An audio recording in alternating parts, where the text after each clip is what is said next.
আসসালামু আলাইকুম রহমতুল্লাহ বারাকাতু। আমার প্রিয় দর্শকদের জন্য আজকে আপনাদের জন্য একটি নতুন ভিডিও নিয়ে আসছি। আমার সাথেই থাকুন। আজকে আপনাদের দেখাবো জান্নাতুল মুআল্লা মাকবারা বা কবরস্থান।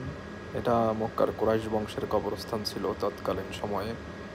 এখানে অনেক কাফের, মুশরিক এবং মুসলমান নরনারী শায়িত আছেন এই কবরস্থানে। হযরত মুহাম্মদ সাল্লাল্লাহু আলাইহি সাল্লামের যুগে ওনার দাদা আব্দুল মোতালেব এখানে শায়িত আছেন, ওনার চাচা আবু তালেব এবং ওনার প্রাণপ্রিয় স্ত্রী খাদিজা এবং ওনার 2 সন্তান এবং ওনার আরেকজন স্ত্রী আছেন এখানে শায়িত, হযরত মাইমুনা রাদিয়াল্লাহু তাআলা। এখানে শায়িত আছেন অনেক না জানা, অনেক শহীদ, অনেক মুসলমান নরনারী এবং ইসলামের প্রথম 2 জন শহীদ এখানে শায়িত আছেন। একজন হলেন ইয়াসির এবং তার স্ত্রী সুমাইয়া রাদিয়াল্লাহু তাআলা আনহু।